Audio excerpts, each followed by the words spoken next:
Қаладағы теміржол вокзалынан інісі Асқарды әскерге шығарып салған Құрбан осында тұратын, көптен бері кездеспеген досы Берікке жолға кетуді жөн көріп, оның үйіне телефон соқты. Досының қалаға келгенін үлкен жаңалық ретінде қабылдаған Берік мұны ертіп кететін болды.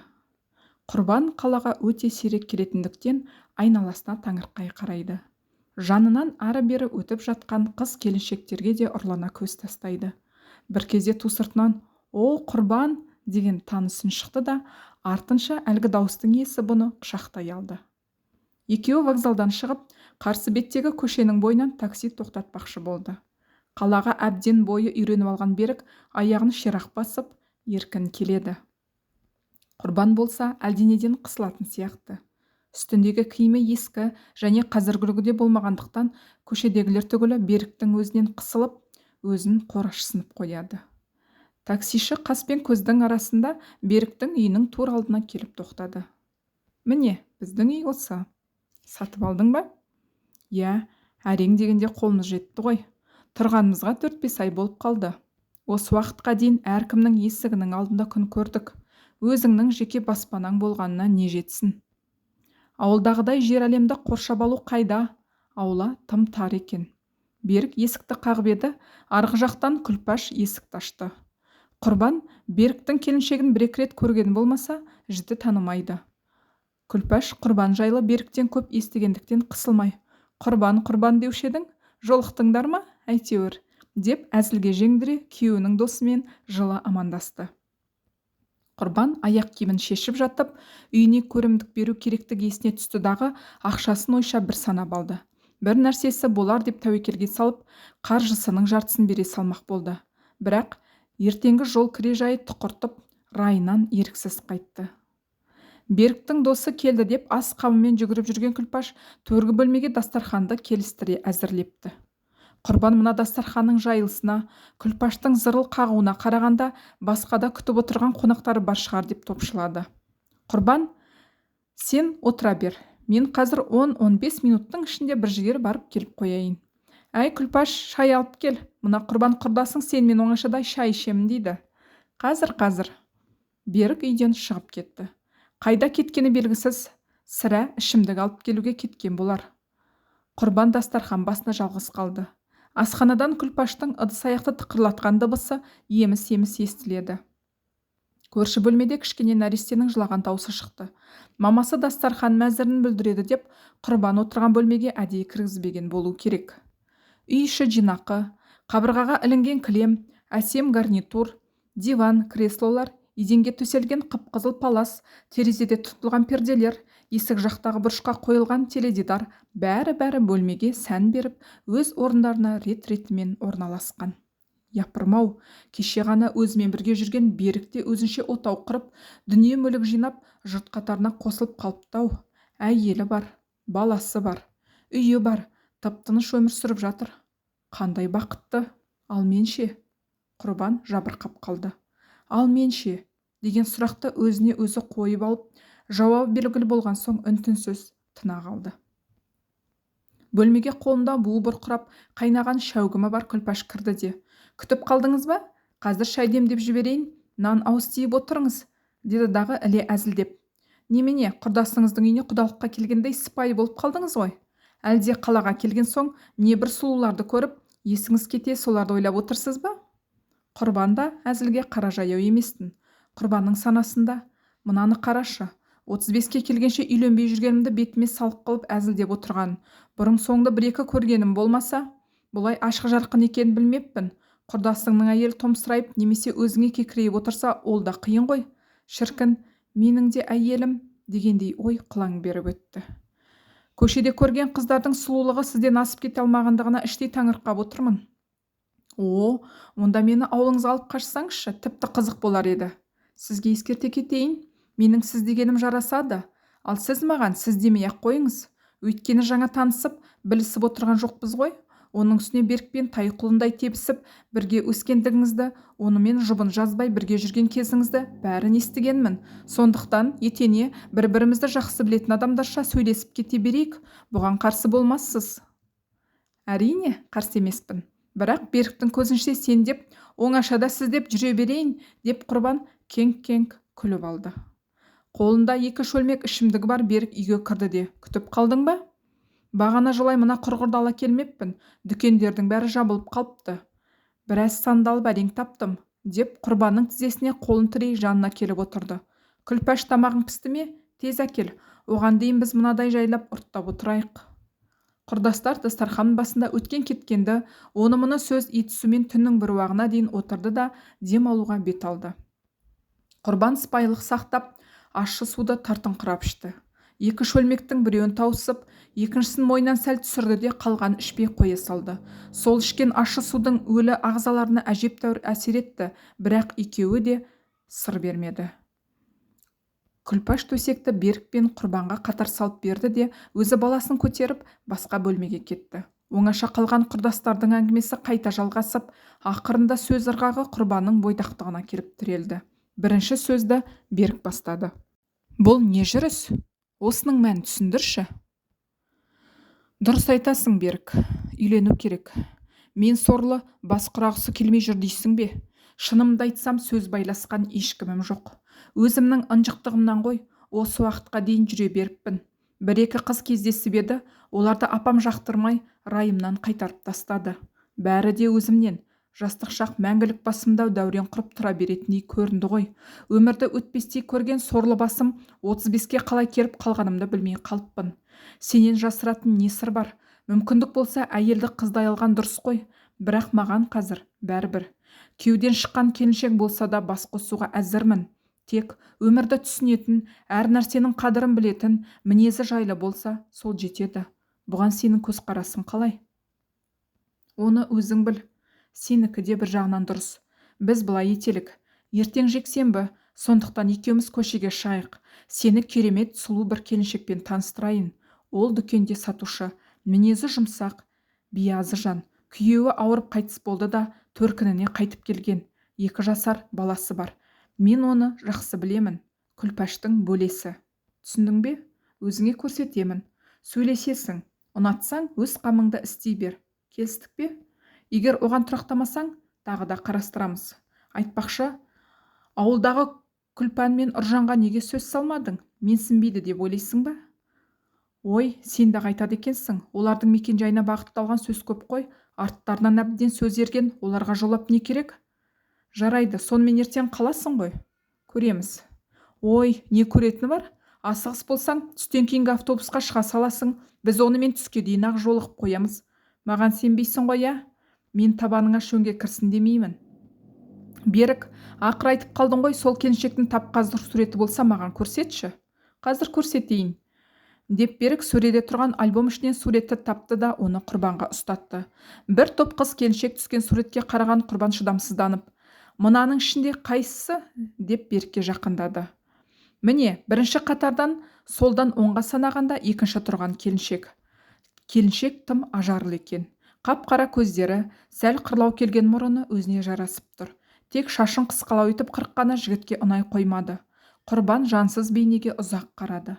Суреттегі басқа қыз келіншектердің ешқайсысы одан сұлу емес пе, қалай? "Не болды? Егер ұнамаса, ешқандай да ару сенің сезіміңді селт еткізбес. Мен соның түр-түсіне шай құйып ішеді дейсің бе? Сұлулығына бойындағы қасиеттер сәйкес келсе болды. Аты кім?" "Ұлбике. Жұрттың бәрі Оля дейді." "Олясы құрсын. Ұлбикесі дұрыс емес пе?" "Қалай атасаң, олай ата. Ертең барамыз ғой", деп Берік Құрбанға сұраулы пішінмен күле қарады. Құрбанның бет пішіні күлімдеп, 2 көзі жайнап кетті. Оның жауабы айтпаса да түсінікті болды. Берік алаңсыз қорылға басты. Электр жарығы сөндірілмеген. Құрбанның көзі әлі сол суретте. Ұйқы қашқан. Суретті кеудесіне қалай басып алғанын өзі де аңғармай қалды.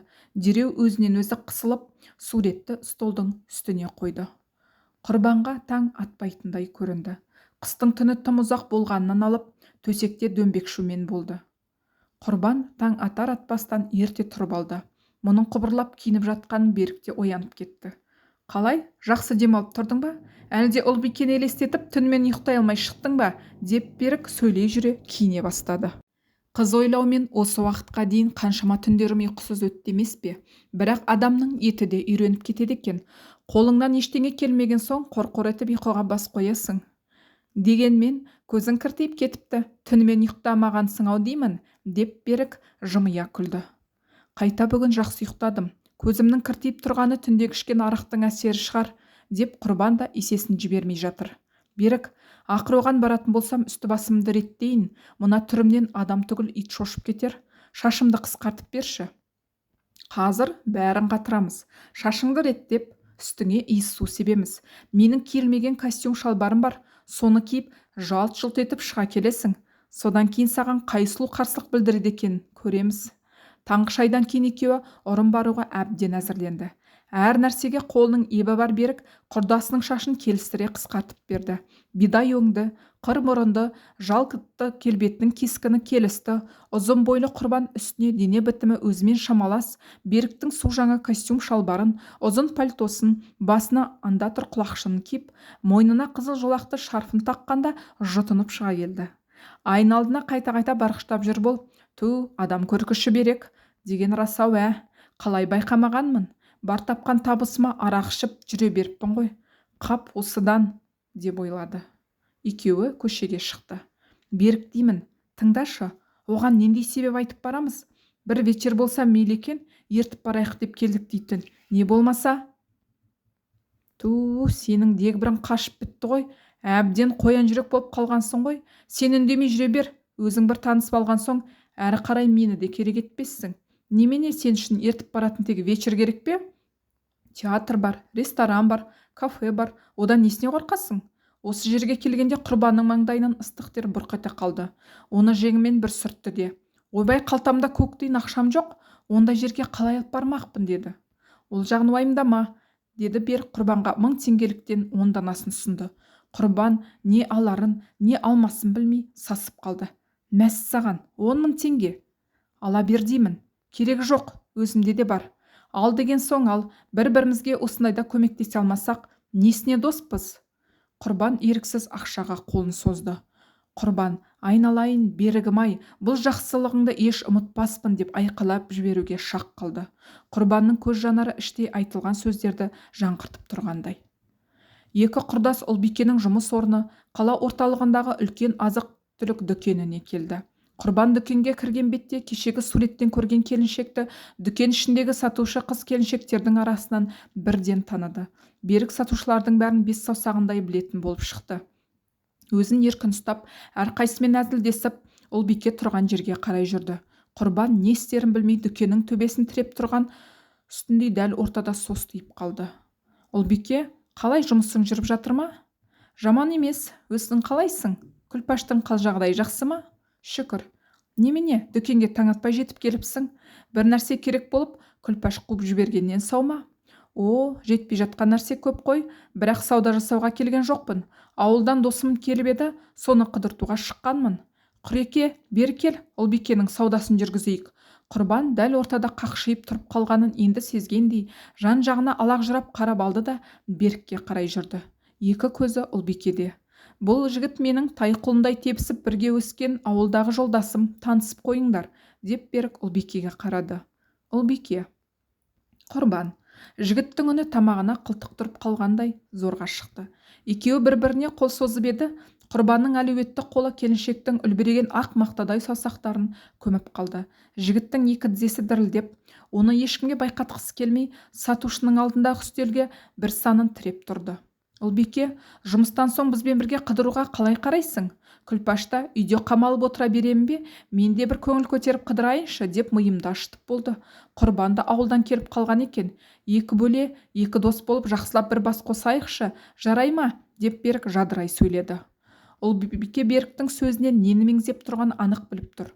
Бұл екеу жетемін дегенше, Күлпаш оған ман-жайдың бәрін телефон арқылы түсіндіріп қойғанды. Күлпаштың нәрестесі бар емес пе? Оны кімге тастамақ? Ой, сол да сөз болып па? 3-4 сағатқа көршінің үйінде қалдыра тұрады. Мейлі, несі бар, қыдырайық, деп Ұлбике өзіне ынтық жігітке ұрлана көз тастады. Онда кешке үйіңнен ертіп кетеміз. Келістік пе? Келістік. Түнгі сағат 10-ның шамасында төртеуі мейрамханадан көңілді шықты. Құрбан тұйықтығынан арылып, әбден ашылып алған. Әзіл-шыны аралас түрлі әңгімелерді айтып, жанындағы үшеудің ішек-сілесін қатырды. Ұлбике сөзге келгенде қарай жаяу емес екен, ешкімге есесін жіберер түрі жоқ. Кенет не мақсатпен бас қосқандары естеріне түскендей төртеуі де үнсіз қалды. Бірін-бірі іштей түсініскендей Күлпаш пен Берік Құрбан мен Ұлбикені бөлек тастап, олардан ұзай берді. Олардың ишаратын түсіне қойған Құрбан Ұлбикені ыңғайына көндіріп, жүрісін баяулата, әлгі екеуінің өздерінен ұзай түсуін күтіп келеді. Міне екеуі оңаша қалды. Сөзді немен бастасам екен, осындайда ауызға сөзде түспей қалады. Екеуі де әбден тығырыққа тірелді. Осы әлетте Ұлбикенің тротуар үстіндегі оймақтай жылтыр мұзды баса бергенде аяғы тайып кетті. Құрбан сүйеп қалмағанда шалқасынан түсері анық еді. Арадағы ыңғайсыздықты осы бір тосын қимыл құтқарып жібергендей болды. Сірә, сіздің тұсауыңызды кеспеген-ау деймін, қап-қара жолдың үстінде құлай жаздадыңыз. Кеспесе кеспеген шығар, өйткені ылғи өстіп сүрінемін де жүремін.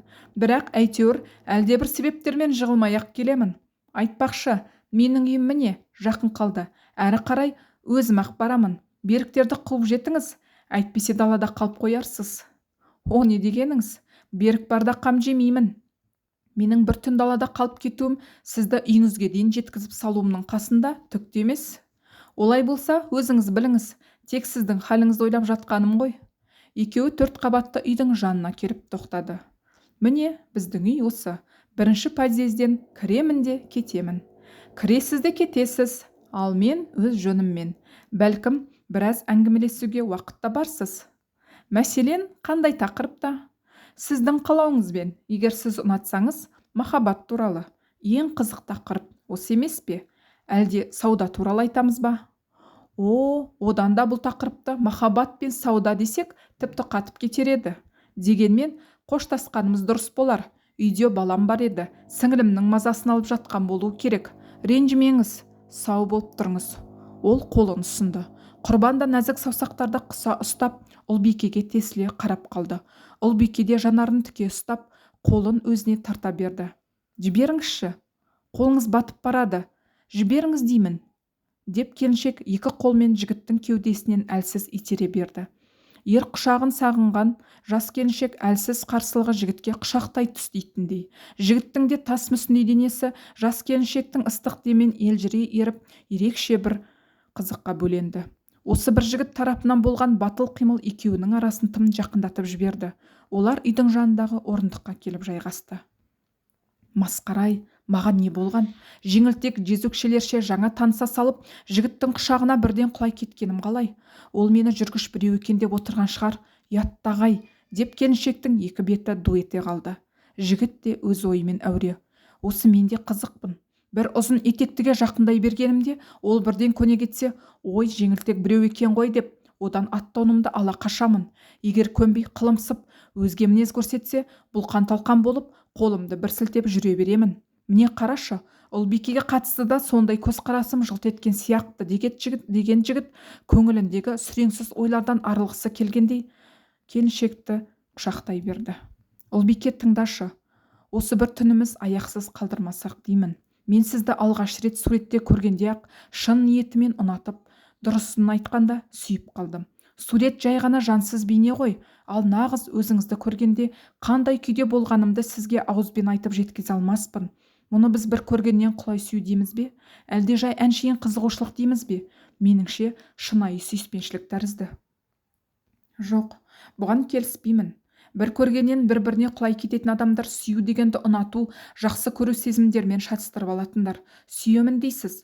Осы жерде мені де өзіңізді де алдап тұрсыз. Әрине, кінәламаймын, бірақ көп жайды байқамайтындайсыз. Осы аңғармаушылық талайларға опық жегізген. Екі жас бірін-бірі ұнатып қалды дейік. Бұл сезімді шын сүю деп түсінеді. Мүлде олай емес. Ұнату, жақсы көру дегенмен сүю ішкі мәні өзара сәйкесе бермейді. Қос жүрек бір-бірінің жан сарайларындағы жағымды-жағымсыз көріністерді жүре ұғынып, ішкі толғаныстары мен сезім ырғақтарын ортақ дүниеміз деп таныса, міне осы кезде ғана сүю деген әсем сезімге даңғыл жол ашылады. Бұлай болмайынша шынайы сүйіспеншілік салтанат құра алмайды. Міне біздер, адамдар, осыған мән бермейміз. Алғашқы қызығушылық бір көргеннен ұнатып қалумен ұштасқанның өзінде оның баянды болуы екіталай. Өйткені ұнатушылық сүйіспеншілікке бастар алғашқы баспалдақ.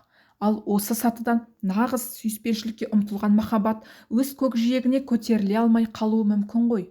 Сүю деген сөз ол жеке дара, ешқандай жамандықпен ұштасып жатпауы керек. Мен көп сөйлеп кеттім ау деймін, кешіріңіз. Жоқ, олай демеңіз, қайта сөйлей түсіңіз. Жігіт сөзін қайта жалғай бергенде келіншектің көңілі босап, кеңсеңдеп қалғаны байқалды. Ілек келіншектің көзінде іркілген жас ай сәулесімен мөлдірей көрінді де жігіттің жан сарайына тамшылады. Ұлбике, сіздің жылағаныңыз қалай? Жоқ, жай әншейін, бір нәрсе есіме түсіп, деп келіншек жігіттің кеудесіне басын сүйей берді. Екеуі де терең күрсінді. Осы сәтте олардың бойларында ыстық сезімнен гөрі ұзақ жылдар бойы кездеспеген екі бауырдың, аға мен қарындастың сағыныш сезіміндей өзгеше толқу қылаң бергендей еді. Түннің бір уағы Құрбан Ұлбикемен қоштасты. Көңілі шат-шадыман, ерекше бір көңіл күйін әлдилейді. Ол келесі бұрылыста өзін күтіп тұрған беріктерді де ұмытып кеткен. Бар есіл дерті, менің асыл жарым осы болатынын бір Құдай бұйыртқан шығар. Енді одан айырылмау керек. Қалайда. Оның ойын ол Құрбан деген Беріктің даусы бөліп жіберді. Соңыңнан біреу қуып келе жатқан жоқ па? Тым асығыссың ғой. Кім қуады дейсің? Сен күтіп қалды ма деп асығып келе жатырмын. Күлпаш қайда кеткен? Оны үйге қайтарғамын. Тым кешіктің ғой. Дұрыстап сөйлей салдың ба? Сөйлестік. Байқап тұрмын. Ұлбике көңіліңнен шыққан секілді. Олай болса, араға күн салмай, 2-3 күн үзбей кездесіп тұр. Одан арғысың өзің көре жатарсың. Бізде қарап қалмаспыз. Құрбан автобустан түскен бетте үйіне жетуге асықты. Сәлден кейін анадайдан көрінген өзінің қоржын тамы көзіне оттай басылды. Ауылдан көп ұзап шықпағандықтан ба мекенін сағынып қалыпты. Арада өткен аз ғана уақытта төңіректе көптеген өзгеріс болып қалғандай, айналасына байыппен қарап қояды. Байғұс апам жалғызсырап, мені күтумен елеңдеп жолға қараумен отыр ғой. Қолдағы 5-10 тұяқ уақ малдарға қараймын деп ақ діңкесі құрыған болуы керек. Үйінің мұржасынан түтін будақтайды. Айналайын апатайым, сен болмасаң мына қара шаңырақта не береке болар дейсің. Даладан шаршап шалдығып келгенде өз қолыңмен берген ыстық шайың, жайған дастарханың, тырнақтап жинаған құртмайың, Құрбантай, ше ғой, жей ғой деген жылы сөзің шаршағаныңды басып, көңіліңді серкітіп тастайды емес пе? Осы уақытқа дейін келінімнің қолынан шай ішіп отырар ма едім, шіркін деген арманыңды орындай алмай келемін. Кешір, әкем ерте қайтыс болып кетті. 9 перзент сүйіп, соның 7-еуін жер қойнына ертерек тапсырған апам, Алла бұйыртқан 2 ұлын жанына серік етіп, шаңырақтың отын өшірмей, біз қуансақ қуанып, біз мұңайсақ мұңайып, Құдайдың жаратқанына шүкірлік етіп, уақыт сарынына ілесіп өмір сүріп келеді.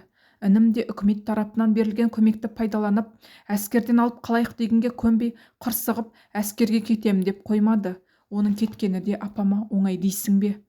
Ол үйіне енгенде дәлізде бұрқылдап қайнап жатқан көженің жағымды иісі мұрнын қытықтап, сырттағы суықты ұмыттырып жіберді. Суыққа домбыққан қолын пеш қабырғасына басты. Дәліздегі аяқ дыбысын естіп, апасы да есіктен басын қылтитып қарады да іле дәлізге шықты. Апа, аман есенсіз бе? Шүкір, өз жағдайың қалай? Асқар жанды шығарып салдың ба? Жыламай сықтамай кетіп бара жатыр ма?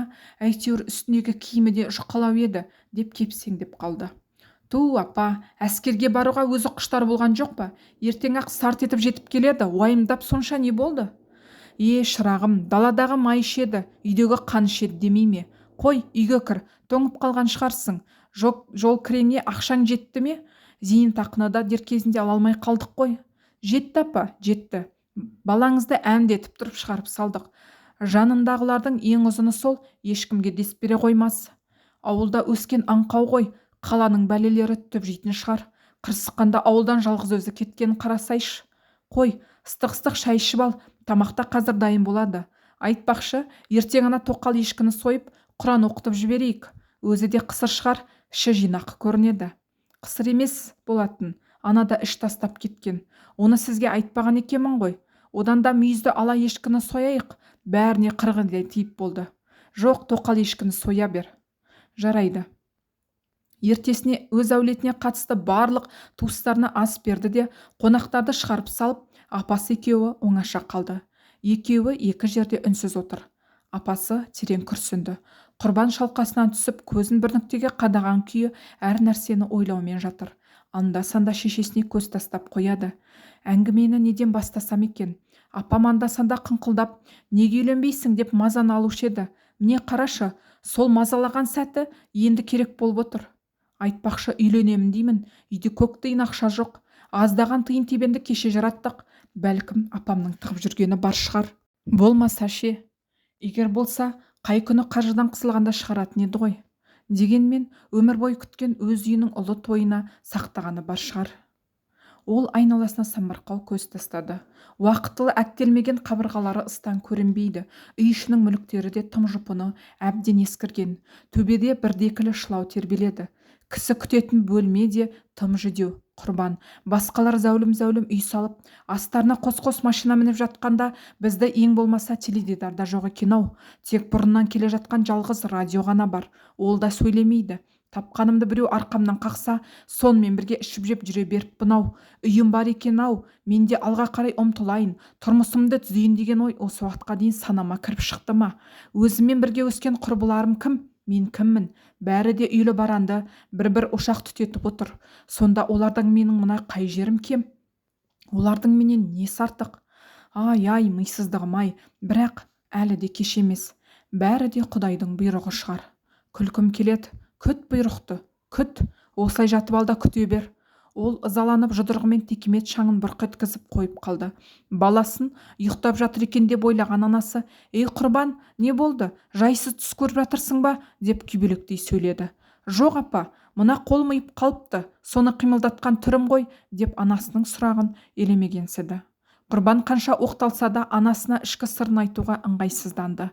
Егер үйленемін десем, апам қуана-қуана келіспей ме? Бірақ болашақ келіннің бұрында тұрмысқа шығып, есік көрген жан екенін естігенде қандай күйде болмақ? Жоқ, апам бәрін түсінеді. Менің апам ондай адам емес. Оның үстіне баласының да біраз жасқа келіп қалғанын ескерер. Былайғы жұрт не десе о десін, айтып қояр. Тек қана өзіме, өзімнің көңіліме ұнап, дәм-тұзымыз жарасып, шат-шадыман күндерді бастан өткізсем болғаны да. Оның көңілін үй ішіндегі жұпыны көрініс қайта тұқыртып тастады. Үй ішіне көз тастаған сайын екі өкпесінің қаражат жайы қысып жібереді. Тау етегіне орналасқан шағын ауылда қандай жаңалық болсын, кім келіп, кім кетіп жатқаны болсын, бәрі ауылдың әрбір адамына белгілі.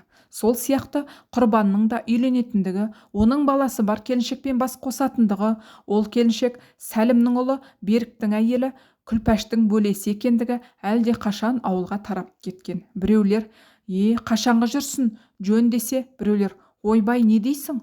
Құрбан артынан ерген баласы бар қатын алады екен, деп кекеткендері де болды.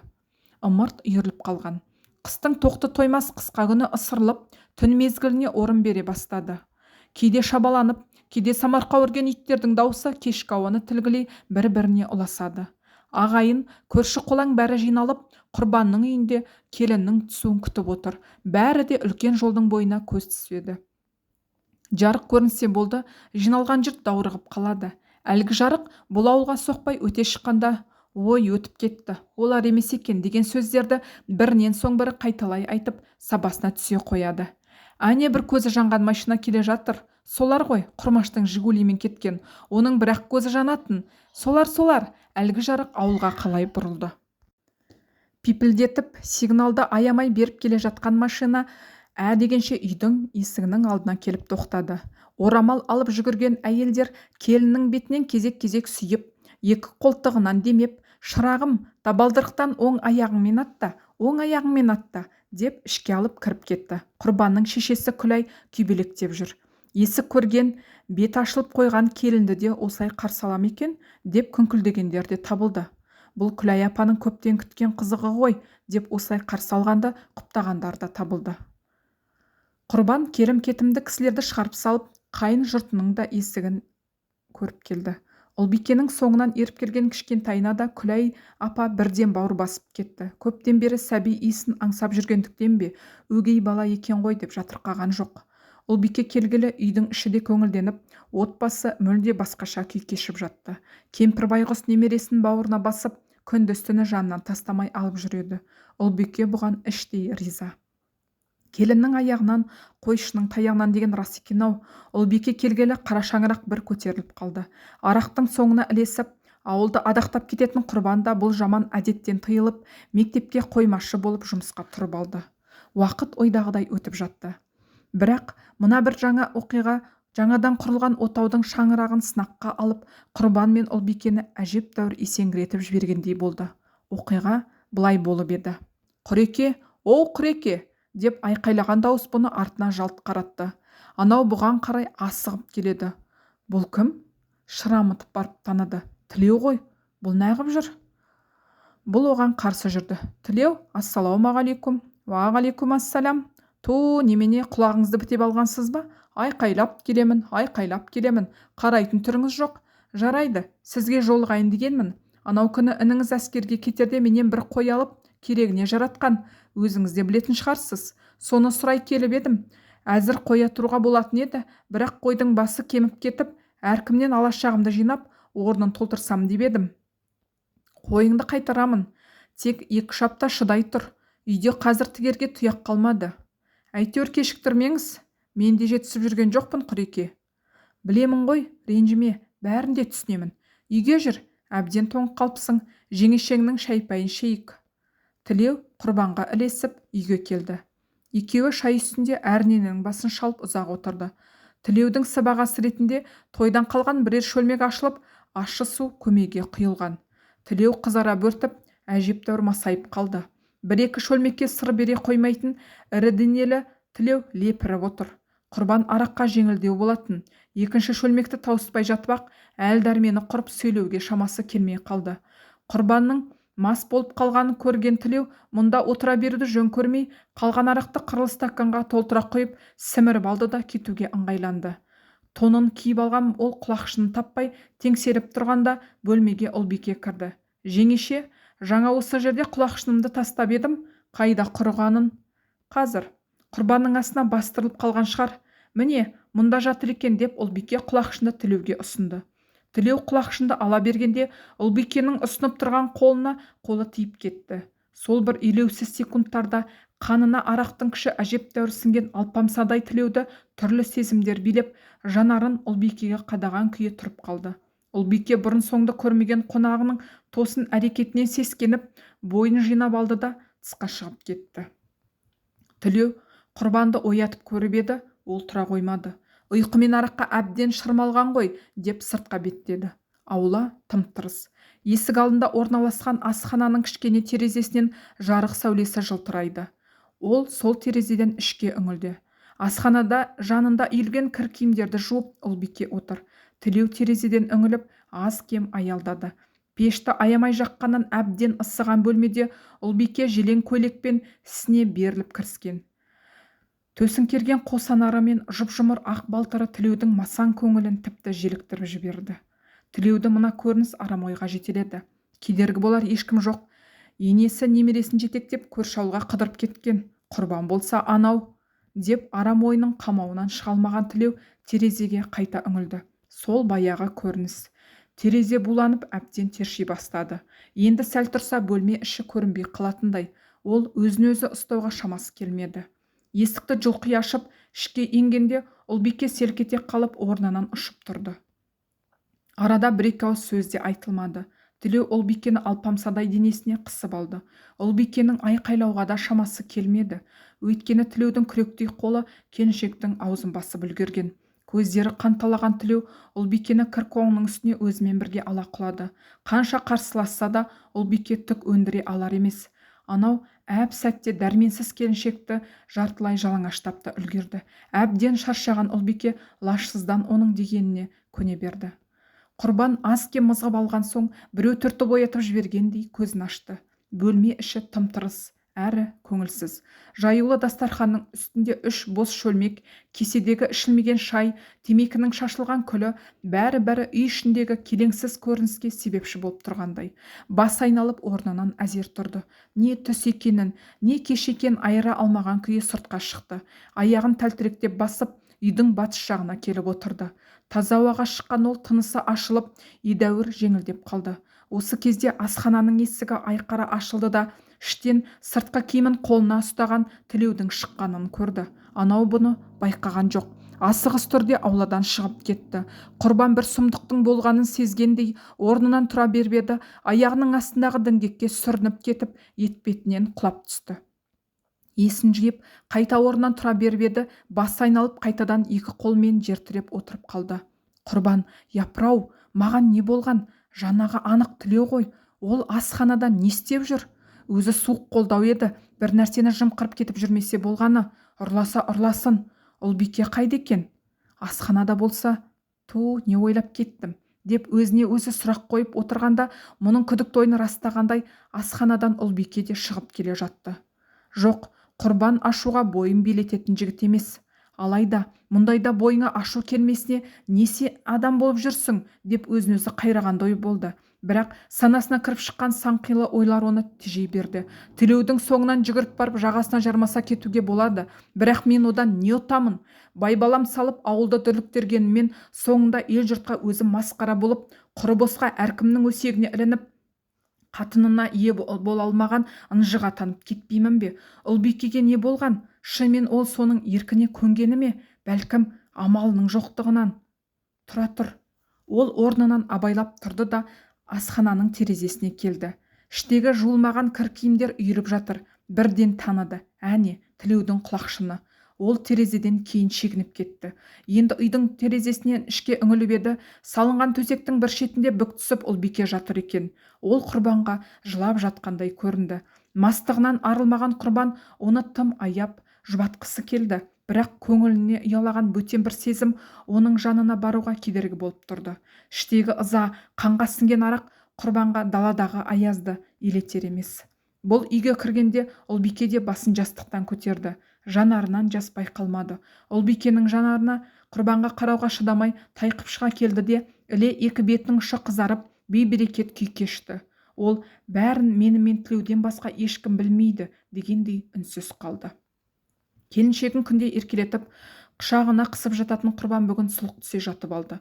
Осы бір бәлені сезіп қалған жоқ па, деп Ұлбике де өз ойымен әуре. Бәрін ашық айтып берсем бе екен? Жоқ, болмайды. Бір нәрсеге ұрынып қалса қайтемін. Одан да тып-тыныш, іш пыстаным ішімде жарылып жүре берейін. Болар іс болды. Егер Құрбан мұның бірін сезіп қойған болса ше? Сезбеген шығар. Егер сезсе, бұлай шәлеп жатып алмас еді. Ұрының іші қуыс деген осы да. Өзіммен өзім қуыстанып не керегі бар, деп іштей ойлаған Ұлбике өз-өзін жұбатты да күйеуінің мойнынан екі қолмен құшақтап аймалай берді. Құрбан әйелінің әрекетіне көңіл бөлер емес. Дегенмен жас келіншектің ыстық тәні мен ыстық демі Құрбанның жүрегіндегі қара түнек сезімді ысырбақ тастады. Ұлбике ерте тұрды. Құрбан әйелінің орнын сипап көріп еді, төсек салқын тартып қалыпты. Ол жылы орынды қимай жата берді. Кенет түндегі оқиға есіне түсіп кетті де, жүрегі дүрсілдеп, іші күйіп, дегбірі қашты. Сырт жақтан апасының дауысы естілді. Таңертеңгі автобуспен келген екен ғой. Қой, жата бергенім болмас. Үйшілік оны-мұны тірліктерді істеп тастайын деп тысқа шықты.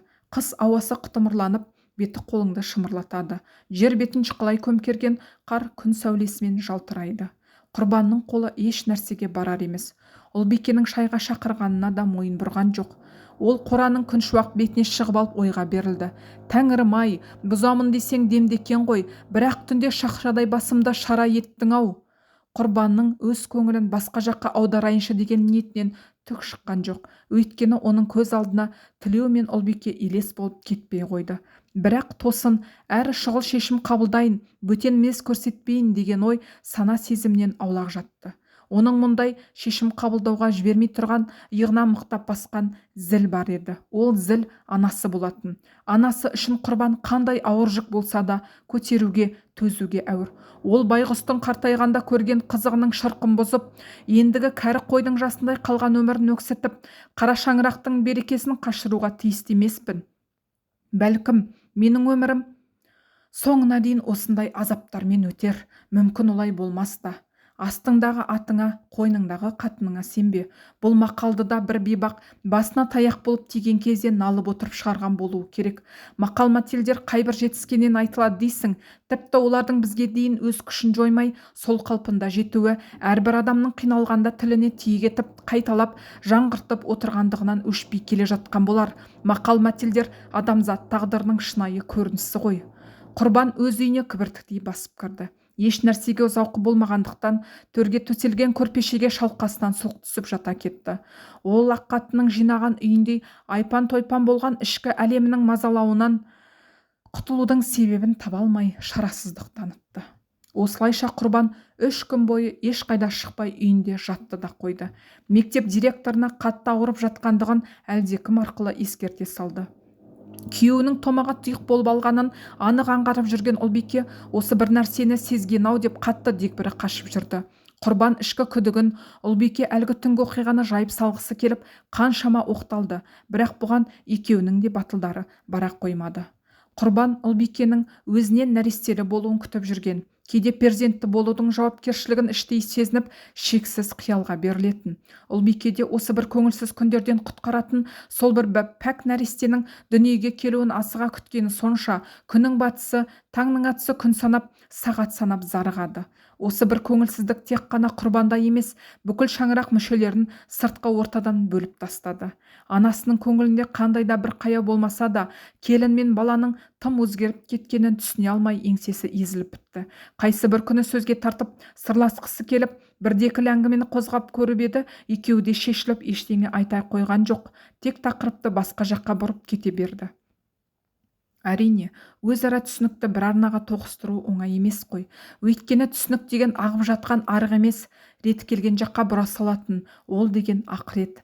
Бір-бірімен іштей ұғыса білетін, лайым түсінісуге құмар адамдар әлбетте салмақты, биязы, әр нәрсеге байыппен қарап, істің артын бағатын жандар ғой. Міне, мұндай адамдар өмірде көп опық жей бермейді, және өз уақыттарын ұшқалақ, жеңілтек адамдарға қарағанда тиімдірек пайдалана біледі. Қандай бақытты жандар десеңізші. Құрбан өзін қанша көңілді ұстаймын десе де, әлде бір күш ырқына жібере қоймады. Әйеліне еркелеп, өгей баласы Мұратты бауырына басып, ермек етіп ойнатса да, бұл әрекеттерінің бәрі жасанды екендігі көрініп тұрды. Жасандылықты жастайынан жақтырмайтын Құрбан өз өмірі үшін, қара шаңырағы үшін оған қалайда бой алдырудың қажет екенін терең түсінді. Күйеуінің кейінгі уақыттарда тым ашық жарқын болып кеткендігіне разы болған Ұлбике ертелі кеш тыным көрмей енесінің күйеуінің қас-қабағын бағып, күнделікті тірлікке шабыттана кіріскен. Жаңа ғана пошташы әскердегі қайнысы Асқардың жолдаған хатын әкеліп бергенде, қуанғанынан үйге жүгіре кіріп, енесінен сүйінші сұрап, қуанышты дауыспен хатын оқып берген. Баласынан көптен бері хат келмей жүргендіктен сары уайымға салынып болдырған анасы келінін мейірлене иіскеп, жаратқан жаппарына шүкірлік етіп, көз жасын бір сығып алды. Әрине, Ұлбике қайнысынан хат келгеніне ғана емес, енесін бір қуантып, көңілін аулап, уайымын басып, үлкен адамның ризашылығын алғанына сондай разы еді. Оқып болған соң хатты ұқыппен конвертке салып, енді күйеуінің алдынан еркелеп шығып, хатты табыс етпекші. Ұлбике Құрбанның жолына қайта-қайта көз тастап, тықырши күтті. Ұлбикенің бұл әрекеті шаңырақ татулығын нығарлай түсіп, жаңадан құрылған отаудың берекесін келтіре, айрандай ұю пейілінен туындаған еді. Ұлбике күйеуінің ақ көңілді, адамгершілігі мол асыл қасиеттерге толы жан деп ұғатын. Ол сондықтан да Құрбанды қатты қадірлейтін. Енесі болса өз шешесіндей болып кеткен. Өзінің артынан еріп келген Мұрат әжесінсіз бір сәтте байыз тауып отыра алмайтын болған. Ұлбике баянды жалғасқан өмірін бір-ақ сәтте қыл үстіне қылтылдатып қойған сол бір қарғыс атқыр түнгі оқиғаға оның басты кейіпкері Тілеуге қарғыс айту арқылы өзін жеңілдеткендей болып жүрді. Сол бір абыройсыз көрініс көз алдына елестеген сайын Ұлбикенің екі беті дуылдап, қызарып кететін еді. Осылайша күндер өтіп жатты. Бірде мына жағдаят бұл отбасын әбігерлендірген әлгі сынақтың аяқталғанын сездіргендей болды. Ұлбике тыстан үйге кіргенде, енесі ескі нымшасын иығына іліп далаға шыққалы жатыр екен. Ұлбике, апа, қайда барасыз? Мен дәу көкеңнің үйіне барып келейін. Кеше айтамын деп ұмытып кетіппін. Оның әлгі үлкен баласы Тілеу жол апатына ұшырапты. Соның хабарын біліп келейін. Ағайын ғой, бармасам ұят болар. Шайыңды келгеннен соң ақ ішермін деді. Жарайды. Апатайым-ай, сол бір ескі нымшаңызды тастаңызшы. Басқасы жоқ па еді сонша? Жаңасын киіп алыңыз. Мен қазір әкеліп берейін. Қоя берш, көрші қолаң ауыл аймақтың ішінде осы да жетеді. Жоқ, ки деген соң киіп алыңыз, деп Ұлбике әп сәтте енесінің жаңа нымшаны ұстата берді. Енесі келініне күлімсей қарап, нымшасын ауыстырып киді. Міне, көрдіңіз бе, 16 жасар қыздай болып шыға келдіңіз, деп Ұлбике сыпайы езу тартты.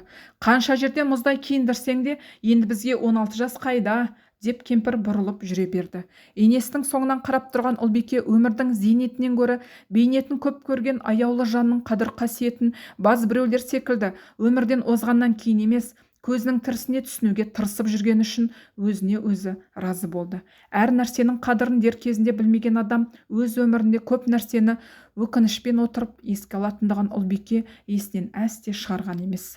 Ұлбике самаурынның түтінін будақтата бергенде Құрбан да төбе көрсетті. Халатының қалтасындағы бүктеулі хатты Құрбанға анадайдан көрсетіп қарсы жүрді де іле Асқардан хат келгенін айтып үлгерді. Екеуі иық тіресіп үйге кірісімен дәлізде тұрып хатты жарыса оқып шығып, ішке үйге кірді. Айтпақшы, апама оқып бердің бе? Иә, сол заматта оқып бергемін. Немене, апам мен Мұрат көрінбейді ғой, бір жаққа кетіп пе еді? Иә, деп Ұлбике кібіртіктеп тұрып қалды да, Тілеу деген есімді атамай-ақ қойғысы келіп, Дәукекенің үйіне кеткен. Айтпақшы, Тілеу жол апатына душар болды деп жатыр еді, соның жай жапсарын білуге кеткен екен ғой, деп Құрбан Ұлбикеден көзін тайдырып әкетті. Ерлі зайыпты екеуі осылайша сұхбаттасып тұрғанда, есіктен асығыс кіріп келген қатқан қара домалақ бала ентігін баса алмай Тілеудің қаза болғанын жеткізді. Құрбан мен Ұлбике дүдамал күйде тұрып қалды. Осы сәтте екеуінің де санасына өткен оқиға еріксіз оралды. Бір-біріне ештеңе сездірмеуге әрекеттенсе де, жүрек шіркін барлық сырды іштей ұғындырды. Олардың көкіректерінде барлық бәле-жала оның өзімен кетсін деген пиғыл сайрап тұрды. Ұлбике деймін, Ұлбике, берік отбасымен келіпті. Мен барып амандасып келе қояйын. Сен дастархан мәзірін даярлай бер, жарай ма? Рас па? Оларды көрмегелі қай заман? Басым ауырып кетті, көзім қарауытып кетті ғой. Ұлбике екі қолмен басын сығымдай ұстап отыра кетті. Не боп қалды, Ұлбике, тыныштық па? Қай жерің ауырып тұр? Деп Құрбан келіншегін сүйей берді. Ұлбике тізесін әрең дегенде тіктеп, әрі жымиып, Құрбан, жақында біздің үйде үлкен той болады, деген сөздерді әзер айтты. Құрбан нәресте иісі аңқыған келіншегін құшақтап, маңдайынан сүйе берді. Қас пен көздің арасында болған бақытты минуттар көңілдеріндегі барлық қайғы мен қасіретті мұңлананы жуып шайып кетті. Екеуінің де санасында, егерде өміріміздің соңына дейін осылай түсінісіп өтер болсақ, біз алмайтын асу, біз шықпайтын шың болмайды деген шабытты да тасқынды ойлар бір-бірімен ұшаң теңіз жалғасып жатты.